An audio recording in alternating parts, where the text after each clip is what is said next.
2014 ಮುಂಚೆ ಭಾರತದ ಪ್ರಧಾನಮಂತ್ರಿ ಆಗಿರುವಂತಹ ಈಗ 2026 ಪ್ರಧಾನಮಂತ್ರಿ 2014 ಮುಂಚೆ ಗುಜರಾತ್ನ CM ಆಗಿದ್ದರು.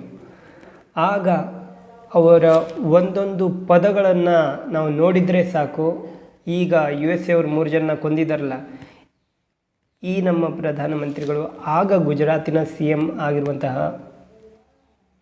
ಮುಖ್ಯಮಂತ್ರಿ ಆಗಿರುವಂತಹವರು ಈಗ ಅವರೇ ಇದ್ದಿದ್ದರೆ ಇಷ್ಟೊತ್ತಿಗೆ ಅವ್ರನ್ನ ಈ ರೀತಿ ಬೇರೆ ಬೇರೆ ರೀತಿಯಲ್ಲಿ ಪ್ರಶ್ನೆಯನ್ನು ಮಾಡ್ತಿದ್ರು. ಒಂದು ಸರಿ ನೋಡಿ, ವಿಶ್ವಗುರುವಿಗೆ ವಿಶ್ವದ ದೊಡ್ಡಣ್ಣ ಅಂತಲೇ ಕರೆಯುವಂತಹ ಅಮೇರಿಕ ಪ್ರೆಸಿಡೆಂಟ್ ಡೊನಾಲ್ಡ್ ಟ್ರಂಪ್ ಅವರಿಂದ ಕಂಗ್ರ್ಯಾಚುಲೇಷನ್ಸ್ ಅಂತ ಭಾರತದ ಪ್ರಧಾನಮಂತ್ರಿಗೆ ಸೋಷಿಯಲ್ ಮೀಡಿಯಾದಲ್ಲಿ ಫುಲ್ ಇದರದೇ ಅಬ್ಬರ. ನ್ಯೂಸ್ ಚಾನಲ್ನಲ್ಲಿ ಒಂದು ದೊಡ್ಡ ಮಟ್ಟದಲ್ಲಿ ಬೆಳವಣಿಗೆ ಆಗ್ತಾ ಇರೋದನ್ನು ತೋರಿಸ್ತಾ ಇದ್ದಾರೆ. ಆದರೆ ನಮ್ಮ ದೇಶದ ನಮ್ಮ ನಾಗರಿಕರು 3 ಜನರನ್ನು ಕೊಂದಿದ್ದಾರೆ ಅಮೇರಿಕಾದವರು. ಟ್ವೀಟ್ಗೆ ಪ್ರತಿ ಉತ್ತರವಾಗಿ ಉತ್ತರ ಕೊಟ್ಟಂತಹ ನಮ್ಮ ಭಾರತದ ಪ್ರಧಾನಮಂತ್ರಿಗಳು ಥ್ಯಾಂಕ್ ಯು ಡೊನಾಲ್ಡ್ ಟ್ರಂಪ್ ಅಂತ ಟ್ವೀಟ್ ಮಾಡಿದ್ದಾರೆ. ನಮ್ಮ ದೇಶದವರು 3 Indian sailors killed in US strike on oil tanker.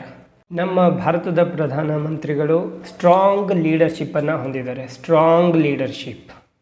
ದೇಶಕ್ಕೋಸ್ಕರ ಕಾಂಪ್ರಮೈಸ್ ಆಗಿರುವಂತಹ ಮುಖ್ಯಮಂತ್ರಿನೇ ಅಲ್ಲ ಇವರು, ಇಡೀ ದೇಶಕ್ಕೆ.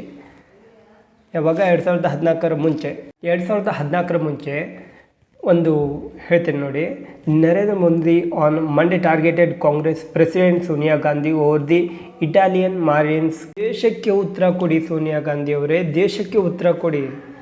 ನಮ್ಮ ದೇಶದ ಈ ಕೇರಳದಲ್ಲಿ ನಮ್ಮ ಮೀನುಗಾರರು 2 ಜನರನ್ನು ಕೊಂದಿದ್ದಾರೆ ಇಟಾಲಿಯನ್ ಅವರು ಯಾವ ಜೈಲಲ್ಲಿದ್ದಾರೆ ಈಗ ಅಂತ ಹೇಳಿ ಗುಜರಾತಿನ CM ಆಗಿದ್ದಾಗ ಪ್ರಶ್ನೆಯನ್ನು ಮಾಡುವಂಥವ್ರು.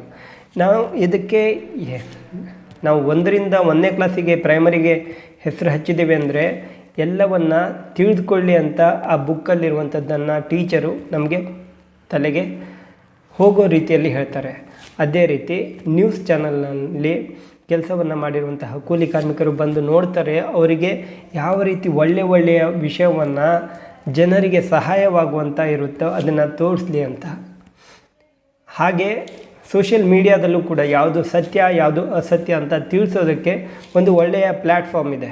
2026ರಲ್ಲಿ ಆಗಿನ ಮುಖ್ಯಮಂತ್ರಿ ಆಗಿರುವಂತಹ ಗುಜರಾತ್ನ ಮುಖ್ಯಮಂತ್ರಿ ಈಗ ಇದ್ದಿದ್ದರೆ ಇದ್ರ ಕಥೆನೇ ಬೇರೆ ಆಗಿರ್ತಿತ್ತು.